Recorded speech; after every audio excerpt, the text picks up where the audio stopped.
This is the TOM reporting prototype. It's built on Oracle Apex. So we're going to look at the interactive reporting features of Apex, some of the security aspects, and what's needed to get the reports. Now there are two users created. There's the TOM admin and the TOM user in order to demonstrate some of the security aspects. So we're going to start with TOM admin, and I'll come back in as TOM user afterwards. So once you log in, you have the list of reports that are available from TOM.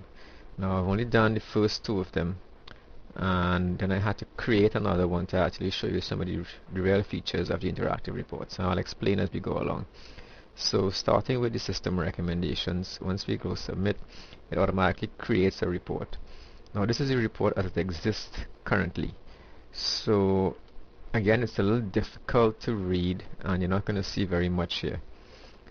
So I will explain how we get past this in the other report. Now the other one I looked at was the top SQLs.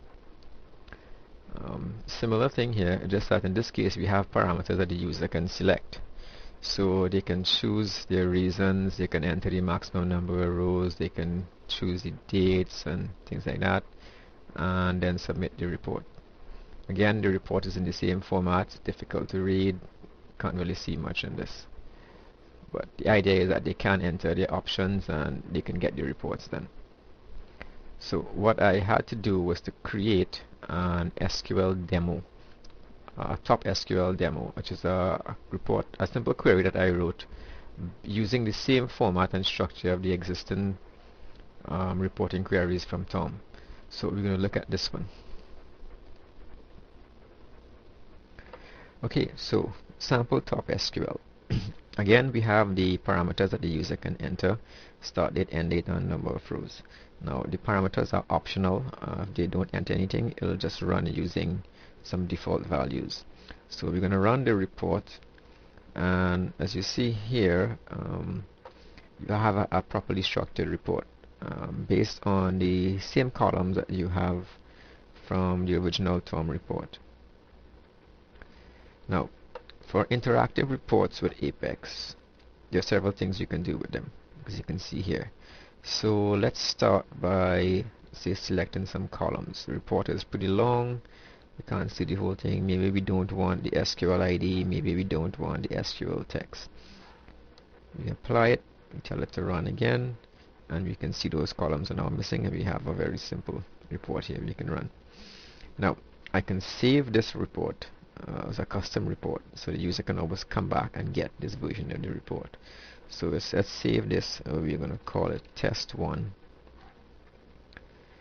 and we now have the two options: the default primary and our private test report. So going back to our primary report, and we can put back the original columns.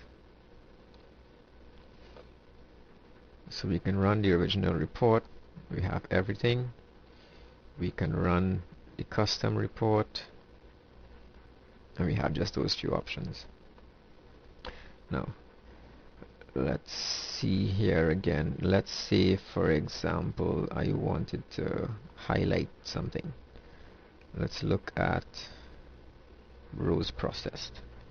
So we want to say, want to highlight rows processed where it is greater than or equal to 20, and we want it in red. So we do that, we run the report again, and we can see the three rows that with the rows processed are greater than 20 are highlighted in red. Now simply check the box and it will no longer show you that option. Right. Download the various options which you can download the report in: Excel, CSV, HTML. You can email it if the email is set up, or you can do PDF. For PDF you need Oracle BI Publisher. Now in order to set up this printing, you need to have a print server set up on your network. So I don't. I tried using a virtual print server, but that didn't work out too well, so I can't actually show you how the printing works on it here. Right. Now let's go back here now, and we see we have 10 rows. So just to demonstrate the parameters, let's say I only want to see 5 rows. We come back, we have 5 rows.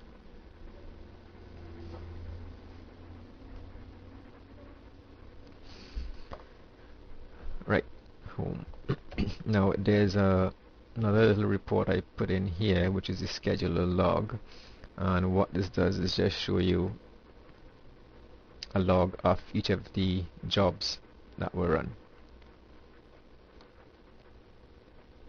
Right, so the user can then just keep a track of whether the job was run, when it was run, if it was succeeded, or anything like that.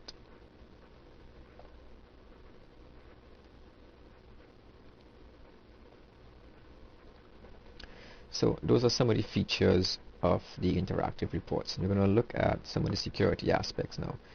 There are 2 areas we're going to look at. One is the top SQL use report and the top SQL demo. So we're going to see 2 things here. So we're going to log out as the Tom admin, and we're going to log in as Tom user.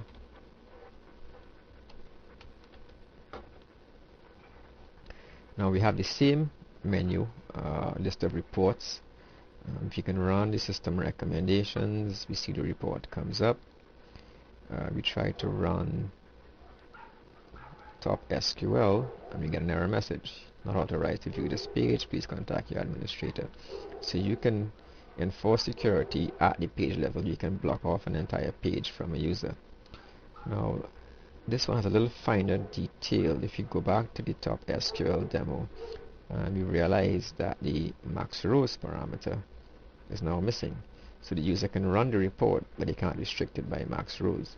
So those are 2 of the levels of security. You can do page level as well as item level. You can also do a region level security. So you can set up several users, several roles, and then assign users to the various roles depending on what you want them to be able to do. Okay, that's security. So those are some of the features of the interactive reports. We're going to look at some of the security aspects now. There are 2 areas we're going to look at. One is the top SQL use report and the top SQL demo. So we're going to see 2 things here. So we're going to log out as the Tom admin, and we're going to log in as Tom user.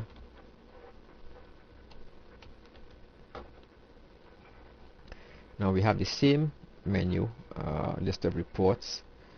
If you can run the system recommendations, we see the report comes up. We try to run top SQL, and we get an error message. Not authorized to view this page, please contact your administrator. So you can enforce security at the page level. You can block off an entire page from a user. Now this one has a little finer detail. If you go back to the top SQL demo, we realize that the max rows parameter is now missing. So the user can run the report, but they can't restrict it by max rows.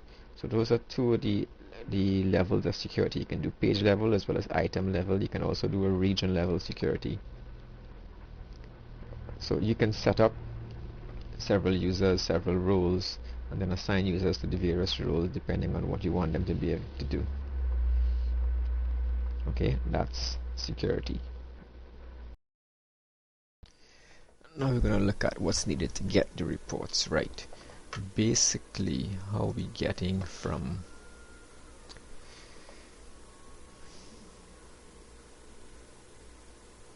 the existing reports, which is this, to what we really want, which is this. And it essentially comes down to the output from the query.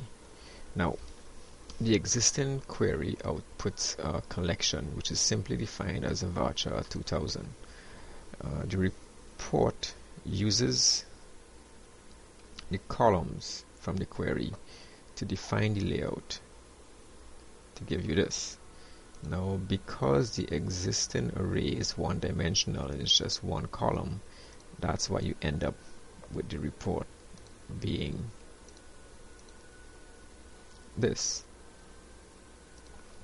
The difference is how I defined my array. In this case, I defined the array this way by actually listing out the columns that is being returned in the collection. And if you look at it closely, you would see the columns here: force, matching, signature, executions, elapsed time, exactly what exists here. Right, so this is the function.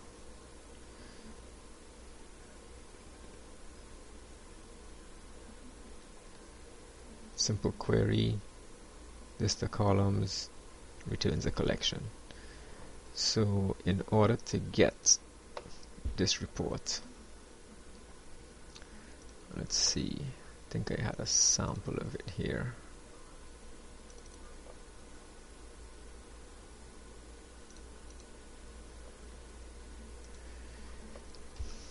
What you will need to do is to modify the existing query, taking off all of this. All these header information will come from the parameter list and directly from in there, and taking off all the lines, the bars, everything like that, and just listing the bare columns.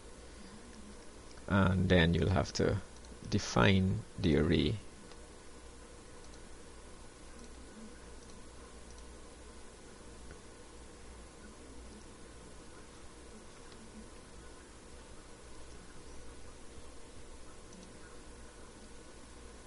Like this in detail, and that will give us the reports like this.